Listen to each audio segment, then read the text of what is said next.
For all the evil the enemy do, they aren't dark exactly. The enemy are entirely outside the Force. Jason Solo.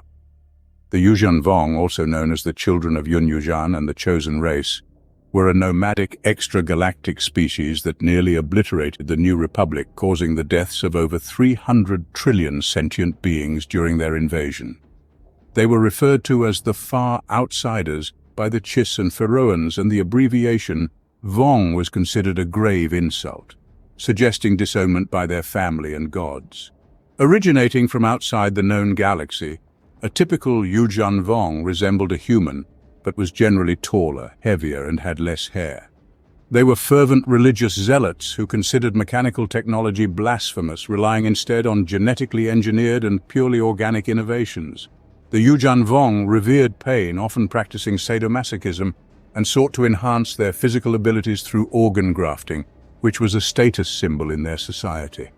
Most notably, the Yuuzhan Vong could not be sensed through the Force, a fact that perplexed the Jedi upon their first encounters. Despite this, they were still vulnerable to some Force-based attacks. The Yuuzhan Vong were a humanoid species, initially leading some to believe they might be a human offshoot race. But there were notable differences between the two. For instance, Yuuzhan Vong typically lacked kidneys. They were much taller and had heavier builds than the average human, possibly due to selective breeding. Their average lifespan was 76 standard years, but they could live 2 to 3 times longer than an average human. Genetically, they shared many similarities with humans, which was unusual for an extragalactic species. However, one distinctive element in their genetic structure was present in all their biotechnology. Yuuzhan Vong had sloping, ridge-like foreheads. Some had pointed ears, while others did not, which could be due to ritual mutilations or genetic variations. They had short, stub-like noses, giving their faces a skull-like appearance. Typically, they had black hair, though in lesser amounts on both the head and body than humans, and often wore it longer or were completely bald. Small blue sacs under their eyes, considered a mark of beauty, expanded and contracted to reflect their mood, serving as an indicator of emotions such as delight or rage. The most common skin tone among the Yuuzhan Vong was gray, with yellow being the second most common, and they had jet black blood. Their nervous system was highly conductive, seemingly designed to feel pain, and contained aspects not found in humans. This difference made the use of Yuuzhan Vong CAR cells difficult for humans, as the human brain eventually rejected them. The Yuuzhan Vong tissue was also very different from human tissue. Perhaps the most notable and disturbing trait of the Yuuzhan Vong was their absence from the Force as the Jedi knew it. They had no Force presence and were unaffected by most Force powers targeted directly at them. Attempts to sense their motivations or truthfulness or to predict their actions were futile. However, they could be detected by their lack of presence in the Force. Powerful telekinetic blasts that would launch an ordinary opponent off their feet only caused a Yuuzhan Vong to stumble or lose balance temporarily. While direct Force attacks were ineffective, indirect methods such as telekinetically throwing objects at them or manipulating air pressure to crush them were still viable. Some Force techniques like Force Lightning / Emerald Lightning, Force Net, Dark Transfer, and to an extent Shatterpoint were exceptions to this limitation. A few Jedi developed a unique ability called Vong Sensor, which functioned similarly to the Force but was specifically attuned to the Yuuzhan Vong and their biotes. Yuuzhan Vong culture was deeply rooted in sacrifice and devotion to their gods, with a particular emphasis on the philosophy of pain, especially among their fighters. They glorified pain not as a motive but as a way of life, believing that just as their gods had sacrificed their bodies to create the galaxy, the Yuuzhan Vong must sacrifice parts of their own bodies to fulfill a greater purpose. This belief led them to modify their bodies, bringing them closer to their deities without permanently hindering their abilities. Consequently, individual Yuuzhan Vong often displayed scars, tattoos, and even grafted organs from other creatures. Bloodletting was a common practice during prayers, and shamed ones were barred from participating in religious ceremonies. As Yuuzhan Vong individuals became more successful, they would undergo the escalatier ceremony, sacrificing body parts and replacing them with organs from other creatures to enhance their abilities. This process involved an engineered organism making cuts and placing implants. If the implant was accepted, the individual was promoted. If not, they either died or became a shamed one, a failure attributed to the gods or the shaper conducting the ceremony. Family was a significant aspect of Yuuzhan Vong society, with individuals typically belonging to a family group called a domain. Some domains were more powerful than others. The Yuuzhan Vong also had a caste-based system, including warriors, shapers, priests, intendants, and workers, with intercaste relationships forbidden. Domain loyalties were strong and went beyond mere preference. Ritual statements were required from lower-ranking members to those of higher rank, but members of one caste were not obligated to salute a superior from another caste. Yuuzhan Vong children were raised in caste-specific creches by designated caretakers, often not knowing their biological parents until they were older. Deformed children were usually killed at birth, although mild deformities might be overlooked. Paranoia was a useful survival trait in their harsh environment. Twin births were rare and seen as omens of great events, typically resulting in one twin killing the other as a prelude to a significant destiny. Funeral rites did not preserve the dead. Instead, priests removed body parts to dedicate to their gods. An imperial officer noted similarities between the empire and the Yuuzhan Vong, such as strict discipline and obedience to superiors, though their ultimate goals differed. The Yuuzhan Vong aimed to change the galaxy's way of life, destroying all forms of manufactured technology, a key strength of the imperial remnant. Their belief in strict discipline meant subordinates never contradicted their leaders, even if they subverted or altered their commands. They were fierce fighters who rarely retreated, fearing it would insult their gods, although acts of cowardice could result in being labeled as shamed ones. Yuuzhan Vong beliefs profoundly influenced their actions and personalities. They viewed life as suffering and death as the ultimate release, believing that nothing could be learned without pain. They willingly faced death, with some, like Domain She, inflicting pain on themselves as a way to earn their deity's favor. The greatest glory was seen as dying in battle, although dying in the void between galaxies was disgraceful. This led most Yuuzhan Vong to fight to the death, leaving few opportunities for other empires to study their organic warships. Priests asserted that they did not demand of others what they themselves did not fulfill, sacrificing both their own and infidels alike in service to their gods, who were believed to have sacrificed their body parts to create all existence. The Yuuzhan Vong deeply valued honor, which held significant importance among their people. Even under interrogation, a Yuuzhan Vong's word was considered binding. If they promised respite to victims in exchange for information, they typically honored their word. In one instance, a Yuuzhan Vong commander agreed to a personal duel to determine the fate of a planet, promising that his forces would spare it if he lost. Although the commander was sincere, his subordinates conspired with the War Master to undermine this honorable combat. Denying the right to honorable combat was seen as a grave insult, especially among the warrior caste. Fighters respected worthy opponents who demonstrated bravery and skill by fighting them one-on-one. There was also a concept similar to the Wookiee life debt called Ushrok, which signified eternal gratitude and loyalty, compelling the Yuuzhan Vong to fight to the death on behalf of the person they owed. Regarding food, the Yuuzhan Vong found little joy in eating and were generally indifferent to gastronomic tastes, except when the enjoyment came from events like slaying a great beast during a ritual. Their psychology during wartime engagements centered around aggressive attacks, making them dangerous but somewhat predictable. The Yuuzhan Vong were often motivated by their enemies' resistance, viewing such foes as worthy of combat. They also believed in competition as a means to breed strength, which sometimes led to internal feuds and civil wars. The invasion of the galaxy was seen as a way to unite against an external enemy, but internal divisions eventually reappeared. Revenge was deeply ingrained in Yuuzhan Vong culture, and they had no reservations about using aggressive emotions, unlike the Jedi. This often led to suicide attacks or ritual suicides in the face of defeat, which the warrior caste viewed as a source of pride. The Yuuzhan Vong had no concept of peace or remorse, with peace in their language meaning willing submission to a conqueror. Profanity could lead to a blood challenge, resulting in a battle to the death. Insults like calling someone a fool could provoke a lethal response, as attacking a Yuuzhan Vong's pride was grounds for demanding satisfaction, which could also be accepted as a sacrifice to their gods. The Yuuzhan Vong had a fanatical hatred of machines, viewing them as abominations and an affront to their gods. They believed that combustion, the creation of fire through machines, was the first abomination. They revered life and saw death as a natural part of the ecosystem where one life form was consumed by another, ultimately replenishing the environment.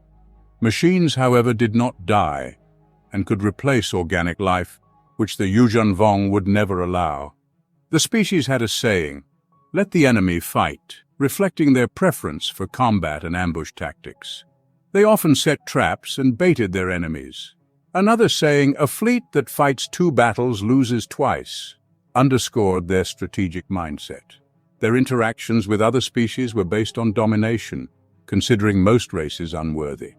Those who impressed the Yuuzhan Vong were granted a clean death, while others were relegated to slavery.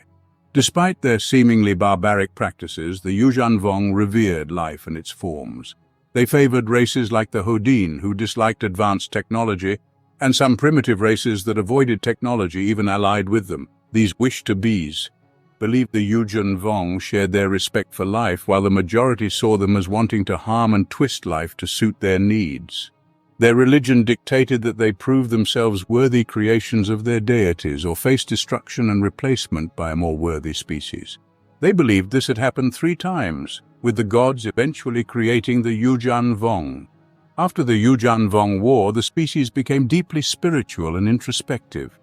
Many felt they could never mend relations with the galaxy's inhabitants due to the war, though some heroic individuals believed in the need to evolve for survival.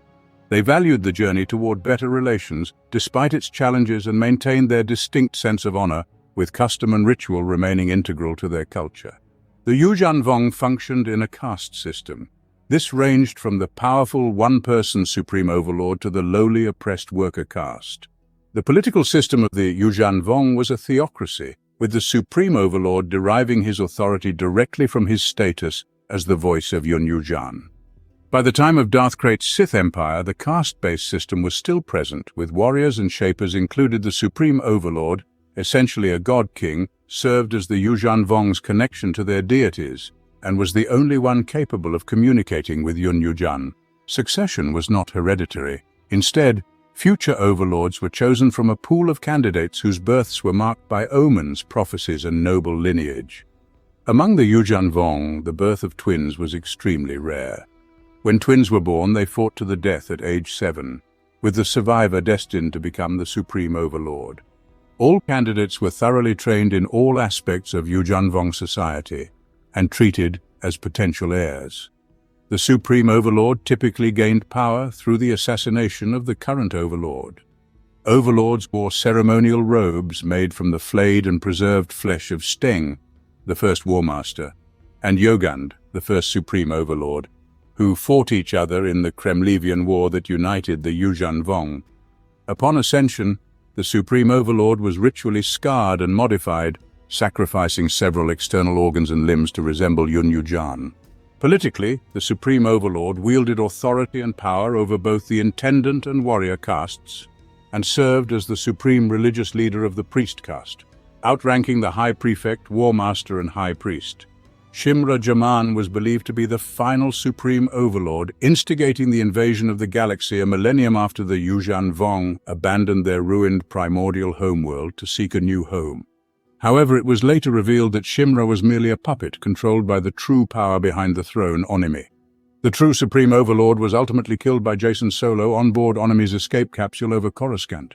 Following the deaths of Onimi and Shimra, the Yuuzhan Vong found themselves without a supreme overlord for the first time in their history. The Shaper caste was the caste responsible for creating all things used by the Yuuzhan Vong.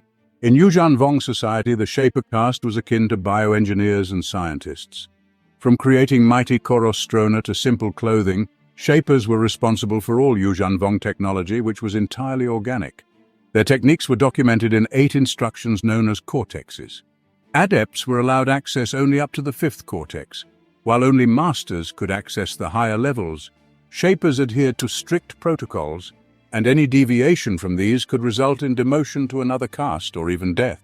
This was rooted in Yuuzhan Vong religious beliefs that knowledge was a divine gift from Yun-Shalla through Yun-Shala's handmaiden Yun-Shalla, rather than something that could be created.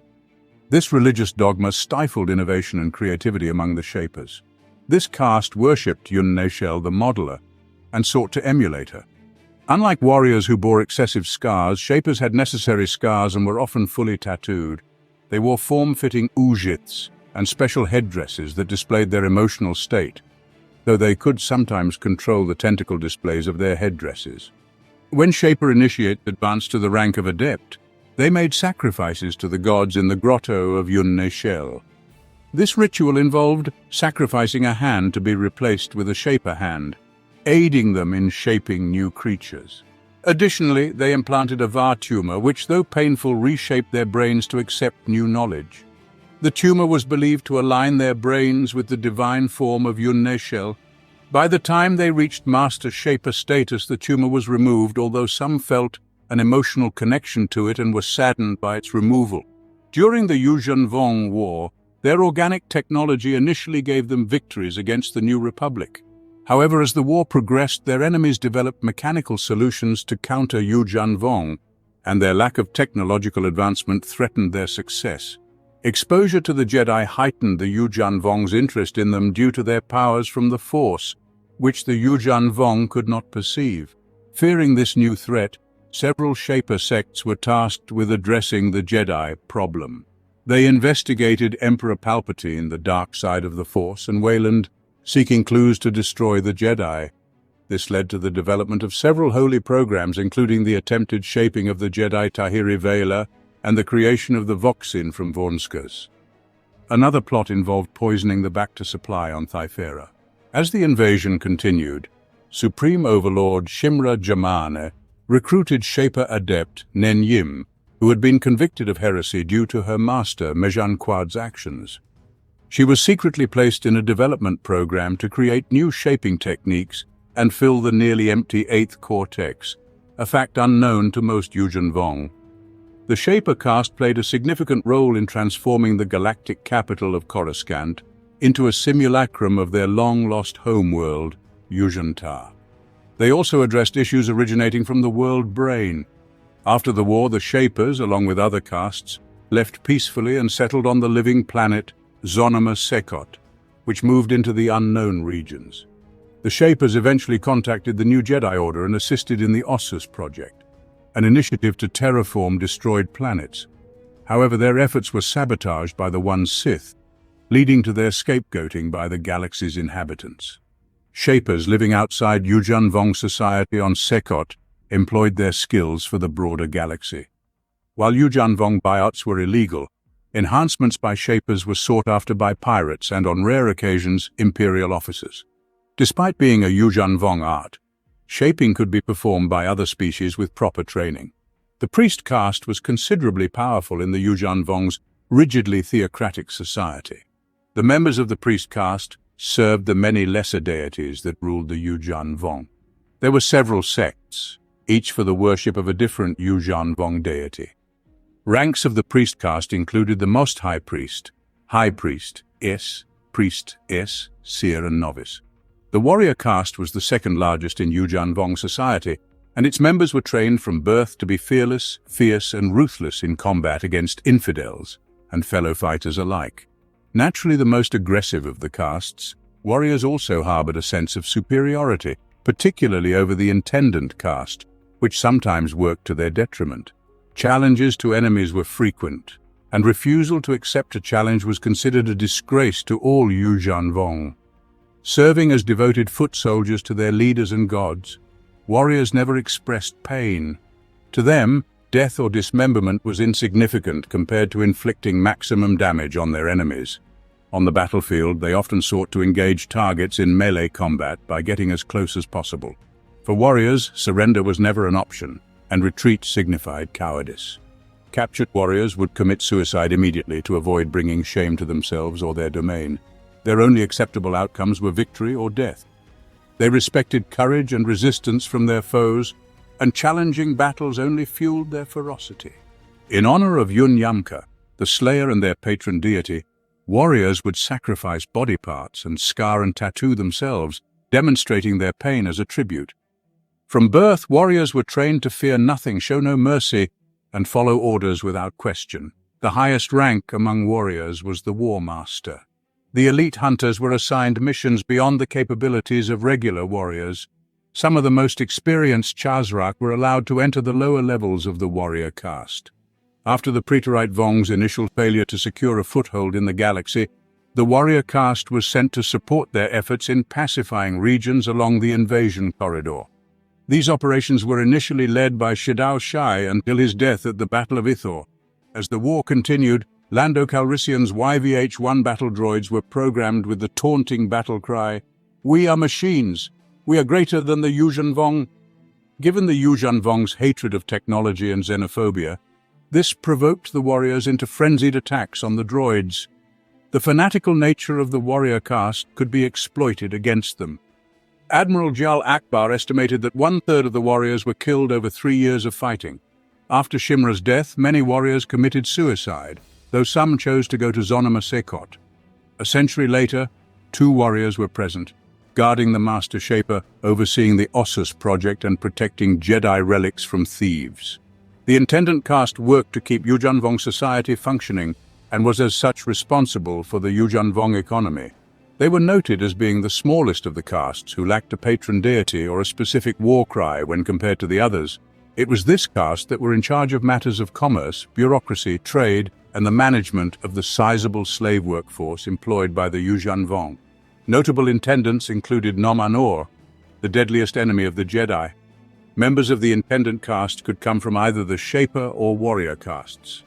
Shimra Jamani was formerly an intendant before becoming Supreme Overlord. They were the government and politicians and favored Yun-Shalla, the trickster goddess. Ranks of the intendant caste included High Prefect, Prefect, Consul, Executor, and Attendant. The worker caste was the largest, yet lowest caste, and served mainly as servants, slaves, and laborers. The worker caste included shamed ones. Yuuzhan Vong, whose bodies had rejected any organic implants and modifications, Yuuzhan Vong, born outright into the worker caste. Yuuzhan Vong, who had failed to succeed in other castes, and conquered or shaped species such as the Chazrak. Slaves and the shamed ones, fallen members of society, were part of the worker castes. But they were treated with contempt even by their fellow workers, though Yuuzhan Vong, born into the worker caste, were actually descended from shamed ones. All living creatures serve the Yuuzhan Vong, and we serve the gods. Savong La. Yun-Yuuzhan, the cosmic lord, was the creator god of the Yuuzhan Vong and their chief deity. According to legend, Yun-Yuuzhan sacrificed parts of his body to create the universe, the lesser gods, and the Yuuzhan Vong. In honor of his sacrifices, the Yuuzhan Vong similarly offered their body parts and living beings in memory of his act of creation. He was formally revered on the holiest days of the Yuuzhan Vong calendar, with rites and sacrifices devoted to him on these occasions. Yuuzhan Vong beliefs held that the creator god possessed all the knowledge of the universe, which he kept to himself. However, some of this knowledge was stolen by Yun-Shalla, who then passed it to Yun-Shalla, who in turn gave it to the Yuuzhan Vong. Consequently, the Shaper caste believed that knowledge could not be created and viewed innovation as heresy. The Yuuzhan Vong were named in his honor, and it was considered sacrilegious to refer to them simply as Vong, a practice common among many in the galaxy. Only the Supreme Overlord of the Yuuzhan Vong could address Yun-Yuuzhan directly, and the Supreme Overlord was ritually scarred and modified to resemble the creator god. Yun-Yuuzhan was associated with Yuuzhan-Ta, the sentient homeworld of the Yuuzhan Vong. The Order of Yun-Yuuzhan, a religious body, was named after the cosmic lord. Yun-Shalla, known as the trickster, was the goddess of deception in Yuuzhan Vong mythology.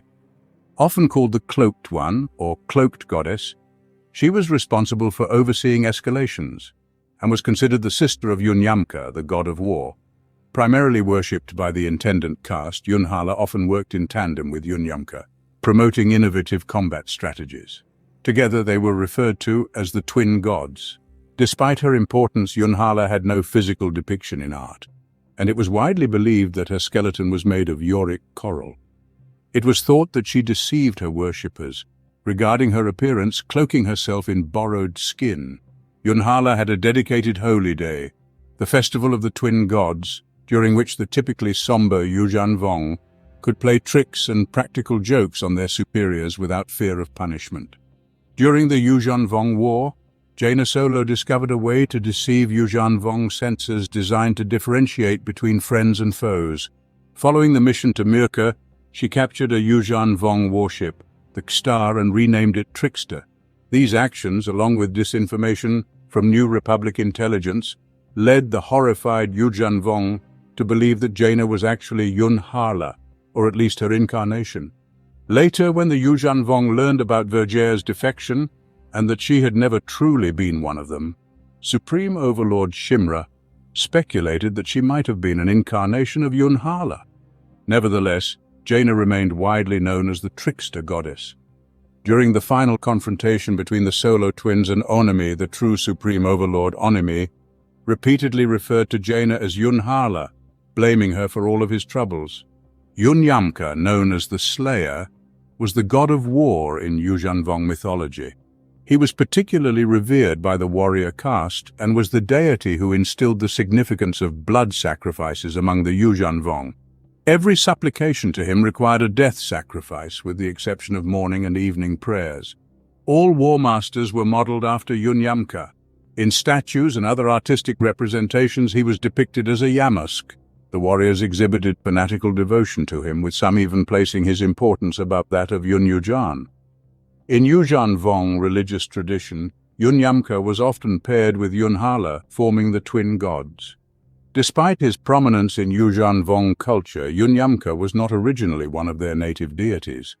The priest caste created him when the Yuuzhan Vong became more warlike. He was served by the order of Yun-Yamka. Yun-Yamka was also regarded as the patron deity of prefects. Some philosophers believed that he occasionally acted against the interests of the Yuuzhan Vong. Onimi, a significant figure in Yuuzhan Vong history, believed that the spirit of Yun-Yamka resided in Luke Skywalker. Yun-Yamka and his sister Yun-Shalla were honored during the Festival of the Twin Gods, a significant Yuuzhan Vong holiday. Yun-Shalla, the modeler or she who shapes, was the goddess of life among the Yuuzhan Vong. Yun-Yuuzhan shaped the universe from his own body. In the days following his great shaping, he was weak, and in that time Yun-Shalla tricked him into giving her some of those secrets. These she passed to her handmaiden, Yun-Shalla, and thence to me. I am the gateway of that knowledge. Supreme Overlord Shimra. Like all the lesser deities in the Yuuzhan Vong pantheon, Yun-Shalla was created by Yun-Yuuzhan, the chief god. Yun-Yuuzhan promised Yun-Shalla and the other lesser gods that they would ascend once mortal beings achieved perfection and replaced the lesser deities. According to legend, after Yun-Yuuzhan created the universe, he was exhausted. Yun-Shalla, the goddess of trickery, deceived Yun-Yuuzhan into revealing the secrets of creation. Yun-Shalla, as Yun-Shalla's handmaiden, was then entrusted with this knowledge. With this power, Yun-Shalla became known as the modeler, capable of shaping and modeling life. Some interpretations suggest that Yun-Yuuzhan himself granted Yun-Shalla the tools to model life directly. Regardless of the differing interpretations, Yun-Shalla was recognized as the deity responsible for designing the appearance of all living beings and overseeing their life cycles. She aspired to create a peaceful and harmonious existence. However, her vision was disrupted by the twin gods Yun-Yamka and Yun-Shalla, who introduced pain and suffering into her paradise. Instead of being hailed as a visionary, Yun-Shalla was often criticized for her naivety, as Yuuzhan Vong legends held that beings had to endure pain, treachery, and suffering to achieve godhood. Yun-Shalla was depicted as an ally of Yun-Qin and Yun-Ka, the gods of love and intimacy, who opposed the twin gods. She also had a connection with Yun-Shunno, the patron of the downtrodden, who could request Yun-Shalla's favor for her followers. During the Yuuzhan Vong invasion of another galaxy in 25 ABY, some Yuuzhan Vong began associating characteristics of their deities with the Jedi defenders of the galaxy. Onimi, a shamed one who used the Force to control Supreme Overlord Shimra, viewed certain Jedi as incarnations of the gods. He believed Tahiri Vela, a young Jedi subjected to Yuuzhan Vong genetic experimentation, to be the living incarnation of Yun-Shalla due to her past and his ability to sense her in the Force.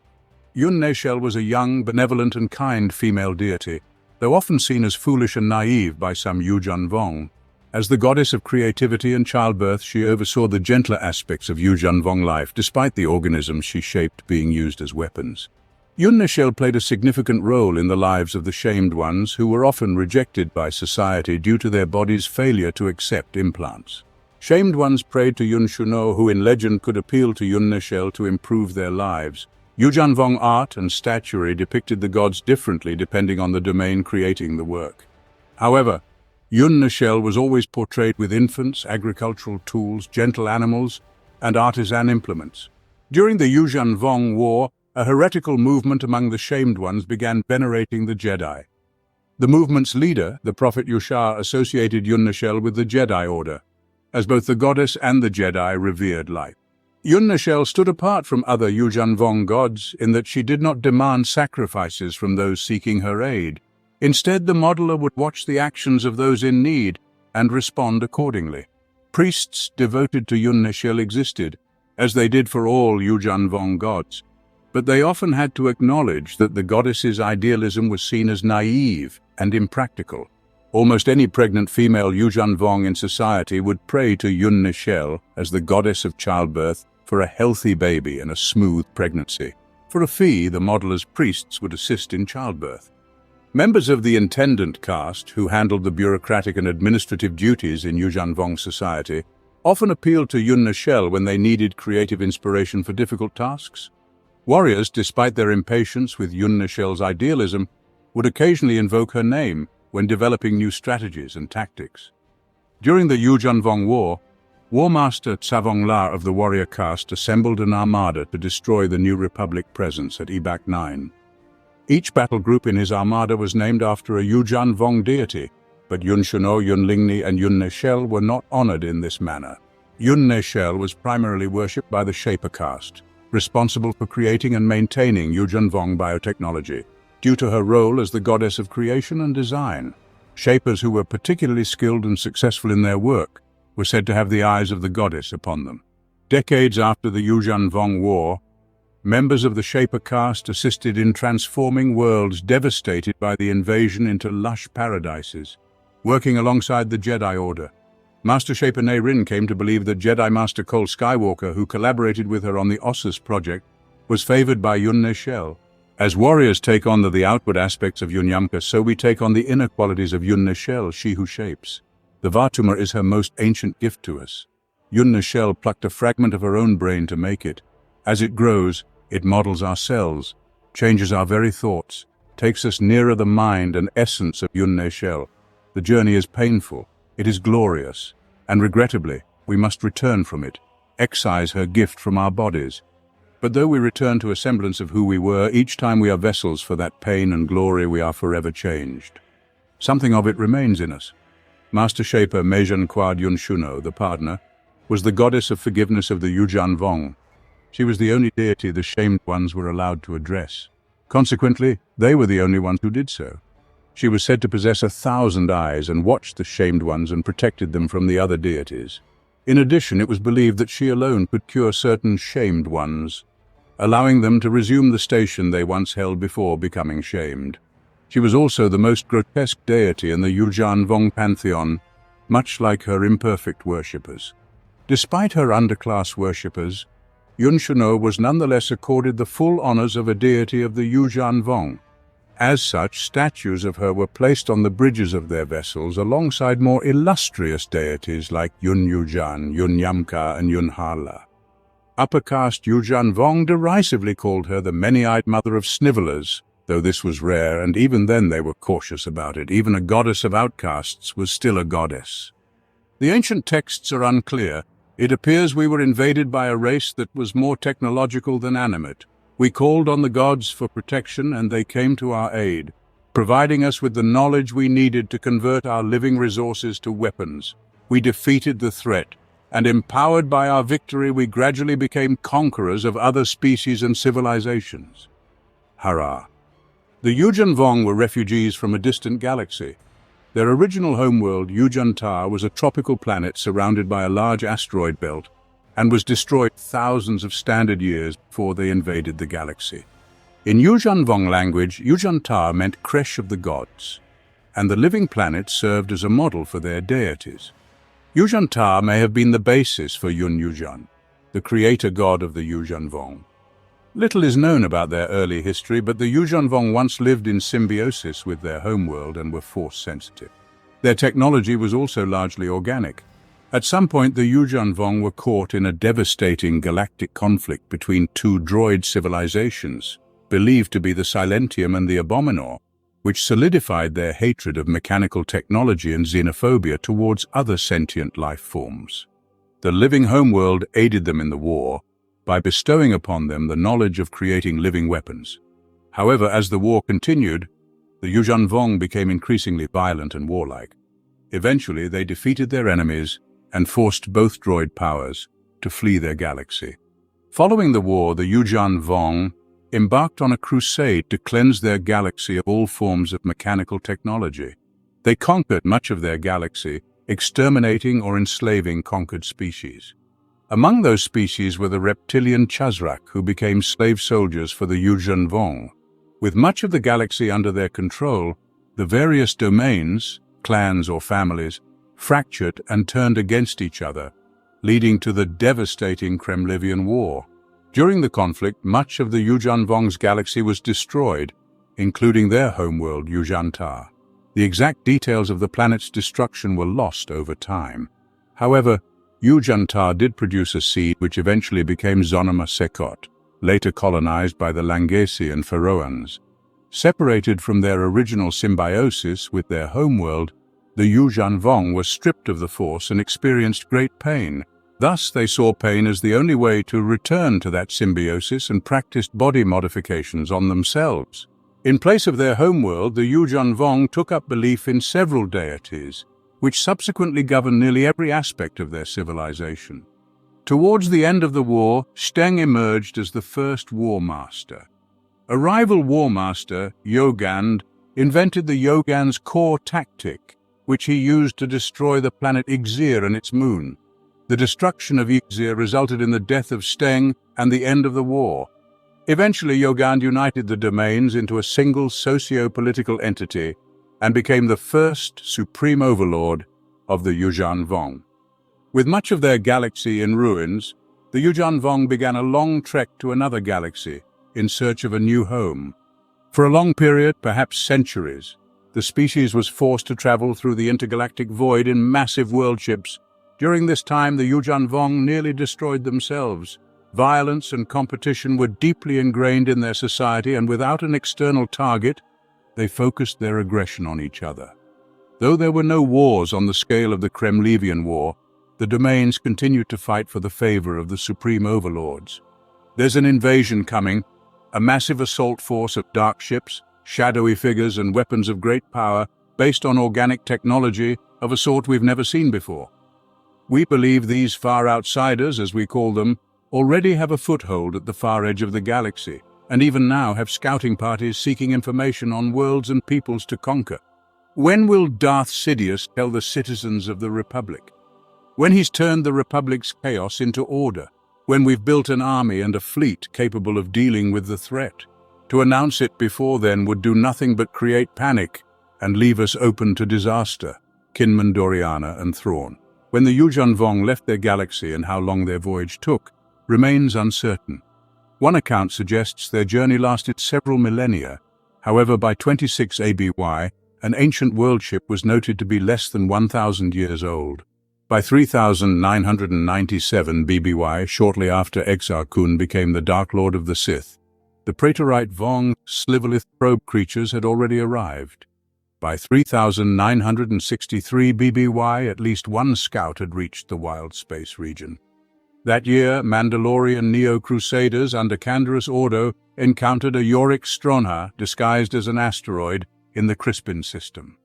When Ordo used a thermal generator to melt the frozen methane covering the asteroid, it woke up, spun rapidly, and fired plasma at the Mandalorians, melting their armor.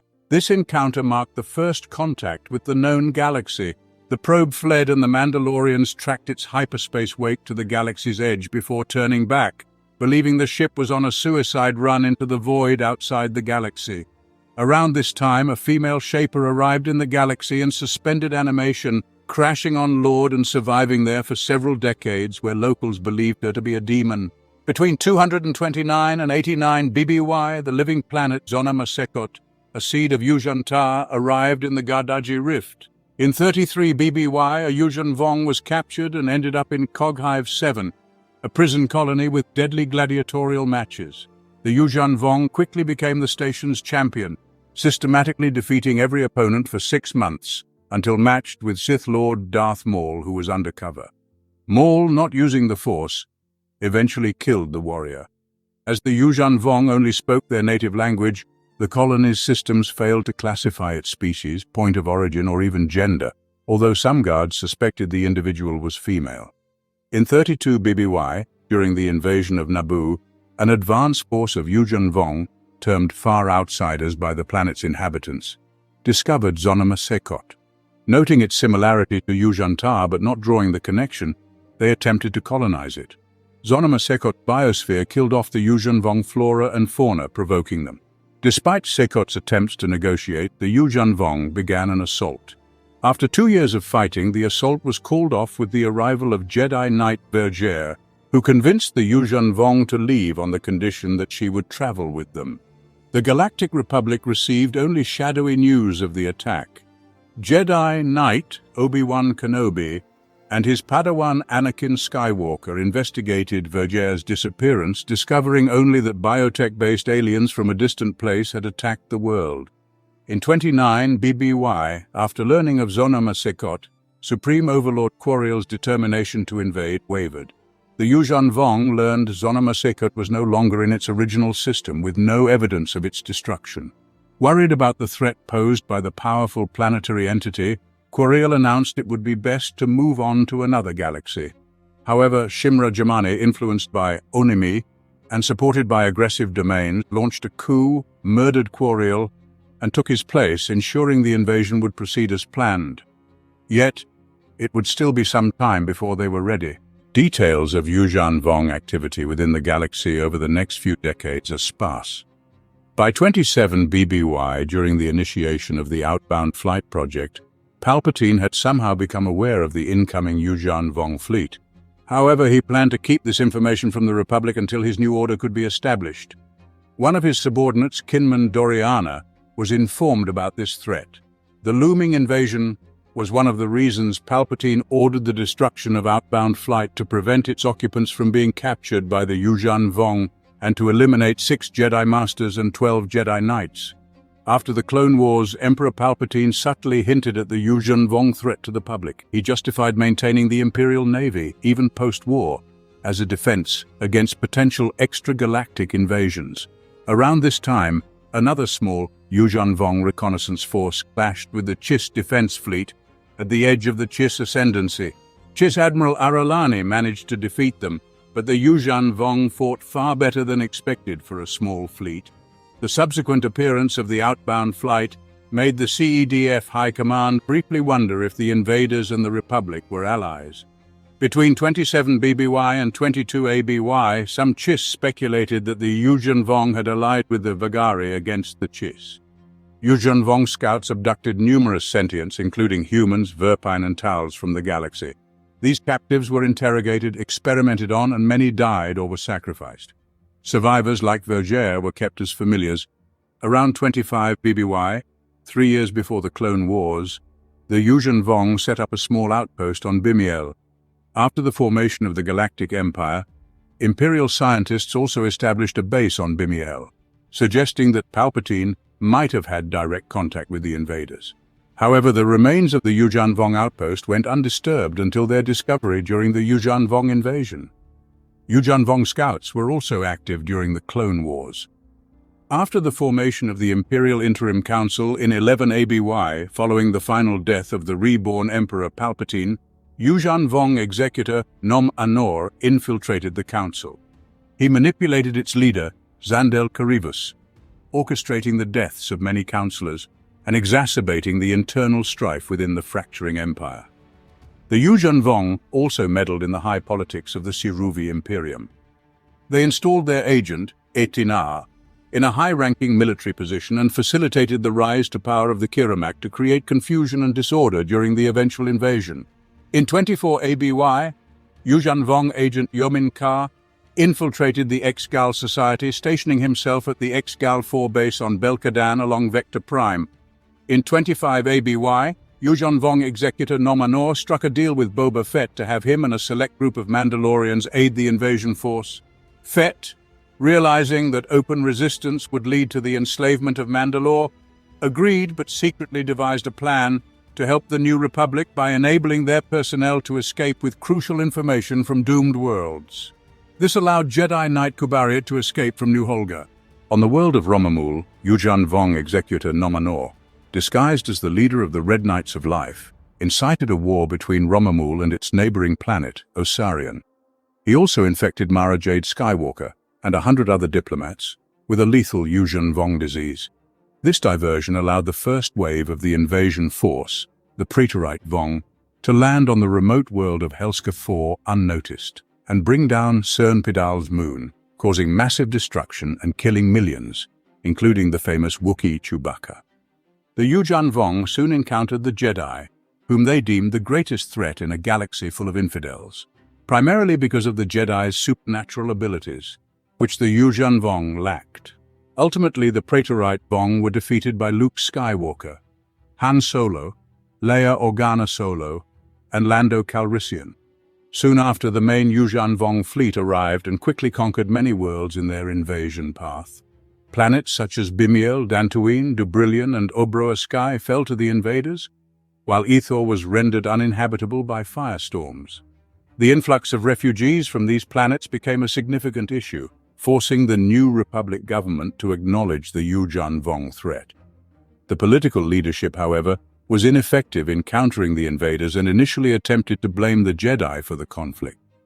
The Yuuzhan Vong exploited this by enticing the galaxy's natives to betray the Jedi in exchange for being spared from the invasion. This led to the emergence of the Peace Brigade, an organization of such collaborators. The Yuuzhan Vong also struck a deal with the Hutts, allowing them to pass through Hutt space unchallenged. However, the Hutts secretly provided information on Yuuzhan Vong fleet movements to the New Republic, leading to the ruthless conquest of Hutt worlds by the Yuuzhan Vong. Moving through Hutt space enabled the invaders to launch an attack on Fondor, located on the far side of the galactic core. They suffered heavy losses at the Battle of Fondor when Han Solo's cousin, Thrakan Sal Solo, fired Centerpoint Station at them, inadvertently destroying much of the defending Hapan fleet as well. Following the conquest of Duro, War Master Savong La proposed a ceasefire to the New Republic on the condition that they surrender all Jedi. The Jedi became more reviled than ever, with several planetary governments collaborating with the Yuuzhan Vong to hunt them down, leading to the New Republic temporarily issuing arrest warrants for Jedi Masters Luke and Mara Jade Skywalker. The Peace Brigade even attempted to capture the children at the Jedi Academy on Yavin 4, but failed. The Yuuzhan Vong arrived shortly afterward, complicating matters for the remaining Jedi on the moon. They captured Jedi trainee Tahiri Vela and began shaping her like their other biological creations. However, her best friend Anakin Solo rescued her with the help of the shamed Yuuzhan Vong, Voir Rapung, who was redeemed in the process. This sparked a heretical movement among the shamed ones who began to worship the Jedi as saviors. Nomanor later led this movement despite efforts by the ruling castes to suppress it. Not long after, the Yuuzhan Vong broke the ceasefire with a surprise attack on Yagdul. 2 years into the war, the Yuuzhan Vong released a new biological weapon, the Voxin, specifically designed to hunt Jedi. In response, Anakin Solo led an all-Jedi strike team to eliminate the Voxin Queen, the source of the clones. The mission succeeded but resulted in the deaths of nearly half the team, including Anakin Solo and the capture of his brother, Jacen Solo, by the Yuuzhan Vong. Concurrently, the Yuuzhan Vong launched a massive assault on Coruscant, capturing the New Republic's capital and killing Chief of State Borsk Failure. They renamed the planet Yuuzhan Ta and began Vong-forming it to resemble their lost homeworld. Jacen Solo sabotaged the Vong-forming process before escaping captivity with Vergere's help. Internal strains began to plague the Yuuzhan Vong as maintaining their empire taxed their resources. The New Republic relocated its capital to Dak and elected Cal Omas to succeed Failure. Omas formed the High Council to coordinate the Jedi's role in the war. The Jedi also uncovered the NRI's secret Alpha Red project, a biological weapon aimed at exterminating the Yuuzhan Vong and their creations. Unable to persuade Omas to abandon the project, the rogue Jedi Knight Vergere destroyed it herself, straining relations between the Jedi and the New Republic. Forced to rely on conventional warfare while Alpha Red was redeveloped, the New Republic devised a plan to trap the Yuuzhan Vong in the deep core at Ibak 9, using Jedi Knight Jaina Solo as bait. The trap was successful, resulting in the destruction of the Yuuzhan Vong fleet. On Ibak 9, Warmaster Savong La was killed by Jaina Solo, and Vergere sacrificed herself to eliminate the remaining Yuuzhan Vong troops. Capitalizing on the victory, Omas drafted a new constitution that stripped the Senate of executive power, transforming the New Republic into the Galactic Federation of Free Alliances, Galactic Alliance or GFFA. Following the victory, Luke Skywalker assembled a team to investigate Vergere's information about the living planet Zonama Sekot. They ventured into the unknown regions, receiving assistance from both the Imperial Remnant and the Chiss, after rendering services in return. Eventually they located Zonama Sekot and began negotiations to enlist its help in ending the war. Meanwhile, Executor Nomanor, disgraced by the Ibak 9 disaster, assumed the guise of the prophet Yun-Shalla and incited heresy on Yuuzhan.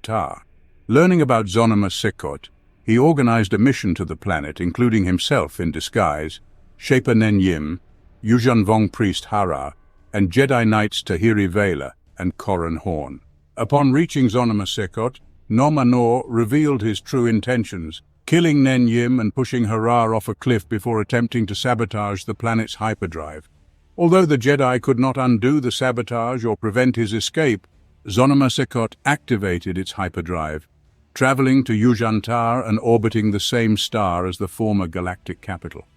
During this period, the Galactic Alliance prepared to reclaim Yuuzhan, aiming to cripple the Yuuzhan Vong's war capability by eliminating the Supreme Overlord. In the final confrontation, Supreme Overlord Shimra was exposed as a puppet, controlled by the Force-sensitive Shamed One, Onimi. Luke Skywalker killed Shimra, and Jacen Solo subsequently killed Onimi during the Second Battle of Coruscant. Naschoka, Savong La's successor as War Master, became the de facto Supreme Overlord and ordered the remaining Yuuzhan Vong warriors to surrender. As part of their surrender terms, the Yuuzhan Vong were tasked with helping to rebuild Coruscant to serve as the capital of the Galactic Alliance. During the reconstruction, the Galactic Alliance temporarily moved its capital to Denon, returning to Coruscant once the rebuilding was completed. Zonama Sekot revealed itself to be the seed of the long-lost original Yuuzhan Vong homeworld. After the war, the remaining Yuuzhan Vong were recalled from across the galaxy to Zonama, where they were to be contained. Only designated Vong, required for reparative duties, were exempt from exile, with any who refused being put to death. Zonama Sekot, along with the relocated Yuuzhan Vong population, then retreated into the unknown regions, allowing the species to live in peace and restore their connection with Sekot. They planned significant societal changes such as abolishing the caste system and eliminating the roles of War Master and Supreme Overlord, though Naschoka appeared to remain the de facto leader. Despite this, the Bothans were unforgiving over the death of Failure and continued their declared state of outcry genocide against the Yuuzhan Vong, sending ships into the unknown regions to hunt for Zonama. By 36 ABY, their efforts were somewhat thwarted by the Galactic Alliance, which had impounded the ships designated for these expeditions. The Yuuzhan Vong War was one of the most devastating crises the galaxy had ever faced, with an estimated death toll of about 300 trillion sentient beings. Although the Galactic Alliance managed to rebuild itself over the following years, it was never the same as the pre-invasion New Republic. Sometime after 41 ABY, in an effort to improve relations between the Yuuzhan Vong and the rest of the galaxy, the new Jedi Order allowed Yuuzhan Vong Shapers, led by Master Shaper Ne Rin, to use a desolate portion of Ossus as a test site. The project's goal, supported by advocates like Jedi Master Cole Skywalker, was to determine if Vong terraforming techniques, which had once transformed Coruscant into Yuuzhan, could restore the barren world. Although most of the Yuuzhan Vong had left for Zonama Sekot, enough Shapers remained to initiate the pilot program on Ossus. The experiment appeared successful, revitalizing Ossus, and soon other worlds sought similar restoration. Ultimately, 100 planets were chosen for terraforming. Yuuzhan Vong Shapers, accompanied by Jedi, began the work, initially yielding impressive results. However, the one Sith, under Darth Krayt's command, secretly sabotaged the terraforming. Plants grew deformed and painful bony growths sprouted from the inhabitants' skin, causing millions of deaths and reminiscent of the horrors during the Yuuzhan Vong invasion. While the Jedi suspected sabotage, they couldn't identify the culprits. Meanwhile, blame fell on the Yuuzhan Vong due to lingering animosity and distrust. Despite this, the Jedi were convinced of the Yuuzhan Vong's innocence and persuaded the Galactic Alliance to support them against domestic criticism. This proved intolerable for the Empire. The signing of the Pelion-Gavrisum Treaty had brought peace between the Imperial Remnant and the New Republic, and the war against the Yuuzhan Vong had almost united the former rivals. However, the Moff Council still harbored many hardliners eager to restore the Empire's dominance. Citing the Treaty of Anaxes, they declared war on the Galactic Alliance, undoing the hard-won peace, just as the Sith had intended. Fearing the worst, the Jedi High Council established the Hidden Temple at the start of hostilities, with its location chosen by Nat Skywalker to provide a refuge for the Jedi. From the outset, the Alliance was at a disadvantage. Defending the Yuuzhan Vong alienated numerous member worlds, still bitter from the Vong invasion, leading many to withhold support from the GA. This situation fostered a secessionist movement and general war. The Empire capitalized on this by attracting these disaffected worlds, thereby weakening the GA government. Some worlds, like Hapes, declared neutrality. Thus, the war began with the Empire holding all the advantages save one. Emperor Ronfell himself was reluctant to engage fully, declaring war reluctantly and preventing his Imperial Knights from participating. Despite the Alliance's handicap, the Jedi compensated for the shortfall. Additionally, Ronfell's refusal to deploy the Imperial Knights left the Empire without the necessary strength to counter the Jedi. Soon, the Sith inserted themselves into the war, offering to fill the gap in Force users in the Imperial forces. Through Moff Nina Calixte, the ambitious director of Imperial Intelligence, the Sith approached the Empire and allied with them. Once the Sith declared themselves openly, the Jedi realized that the Sith had sabotaged the Yuuzhan Vong terraforming projects, though they could not definitively prove it. As events unfolded, even members of the Imperial regime, including Emperor Fel, recognized they had been manipulated by the One Sith's plan for galactic domination. By the time Emperor Fel understood the Sith's true motivations, it was too late to halt their schemes.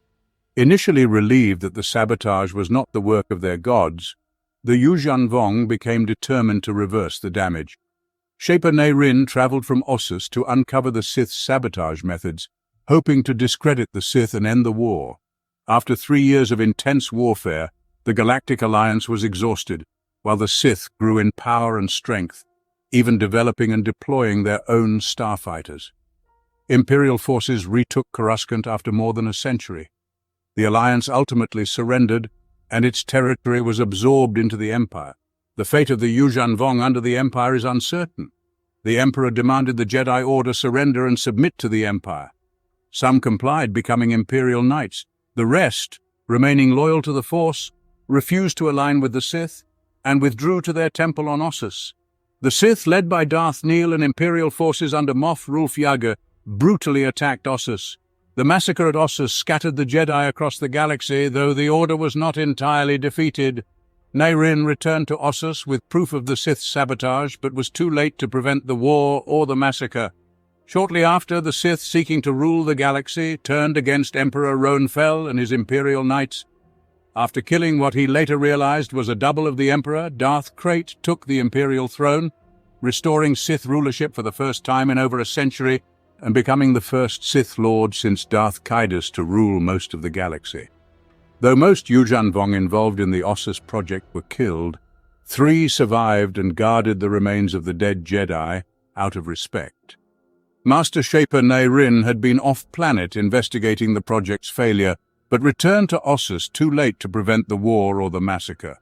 Rin, her guards, and a few returning Jedi hid from an Imperial patrol under the temple when the Sith commander ordered the Academy destroyed from orbit.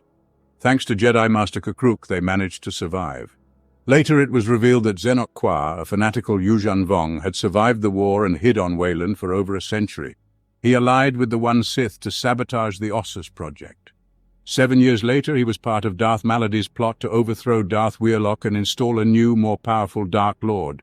Kwa and Malady aimed to create a new weapon to secure their control over the galaxy from dissident Sith, setting a trap to capture Cade Skywalker as their test subject.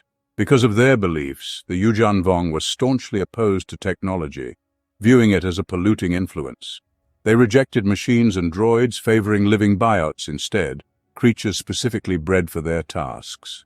They preferred these biots over lifeless machines, which they believed lacked any form of spirit. Consequently, all Yuuzhan Vong technology, whether starships, weapons, or everyday objects, was entirely biological. Their hatred for droids, machines, and electronics was profound, leading to their exclusive use of biotechnology, which was cultivated by the Shapers and demonstrated remarkable resilience compared to conventional technology. Among their notable technological innovations were the Yamosks, also known as war coordinators, which functioned as biotic battle analysis computers, coordinating Yuuzhan Vong forces with exceptional efficiency. Their communication system, centered around Vilips, rivaled the Galactic HoloNet, producing living light holograms that had been mastered for centuries. Their collision avoidance systems matched those of the galaxy's inhabitants, and their equivalent of antennas comprised spiral fibers embedded in Yorick coral hulls, sensitive to receiving communications. Nutrient feeds akin to power lines sustained various biots. Additionally, their navibrains plotted hyperspace jumps similar to navigation computers, and their vessels could rearm themselves after combat more efficiently than the technological inhabitants of the galaxy. Yuuzhan Vong personal weaponry featured living serpentine weapons called amphistaffs, which could transform into spears or whips. They wore Vondoon Sker Kirik armor, capable of withstanding weapon fire and lightsaber strikes. Larger coral-shaped craft utilized Yaret core plasma weapons, which could eat through enemy hulls, and Dovin basils provided shielding by generating singularities that protected their craft from enemy fire and stripped the shields of enemy vessels. These organisms, grown independently, were later grafted onto others in an imperfect symbiosis. Dovin basils also created powerful gravitic fields that could generate interdiction fields, leaving living occupants unconscious after being pulled from hyperspace. They also developed biological plagues as larger, more insidious weapons, capable of destroying entire worlds and rendering planetary systems barren and incapable of growing food. The primary construction method for Yuuzhan Vong living vessels involved using Yorick coral. This coral-like substance formed both the hull and the internal structure of their ships. Although several other races had mastered bioengineering, the Yuuzhan Vong were unique in their ability to mass-produce such organisms. They could grow coral skippers in less than a month, a production rate comparable to the Income Corporation's X-Wing, but without the waste associated with traditional industrial techniques. The outer skin of these craft, despite being alive, was designed to lack nerve endings in exposed areas, rendering it insensitive to the cold vacuum of space. However, the inner hull did possess nerve endings, triggering alarms in case of breaches to alert the Yuuzhan Vong of intruders. Nerves near Dovin basils were compromised due to the creature's gravitic nature. Dovin basils, grown independently, were later grafted onto host vessels, but the symbiosis was imperfect. The gravitic distortion from Dovin basils desensitized adjacent nerve clusters. Warships and other high-priority vessels compensated for this with special nerve biots around the Dovin basil, creating a complete tactile net, unaffected by the gravitic anomaly. Lower priority ships lacked this feature, resulting in blind spots for potential breaches. Inside these ships, many systems had technological equivalents, such as a central biotic computer like the targeting brain. The sensor systems were notably different. Instead of externally mounted sensors, the Yuuzhan Vong used a method of sensing gravitational distortions to scan distant objects. A crucial interface within Yuuzhan Vong biots that linked them to their organic ships and technology was the cognition hood. These organic helmets fit over an individual's head and connected via an organic cord to the ship. This allowed pilots to interface directly with the ship and communicate with it, whether they were organic beings or droids processing data sent to the hood. Larger carrier ships used a central cognition hood for commanders to deliver commands. If this hood was severed, secondary cognition hoods on smaller craft like coral skippers could send commands to the carrier vessel, allowing some control. Wearing the hood enabled pilots to experience the ship's memories, integrating them with the vessel. Yuuzhan Vong ships communicated in their native language, creating a language barrier for foreign pilots. However, it was possible to impart images and thoughts through the hood to control the ship. A larger and more powerful version of these biots was the cognition throne.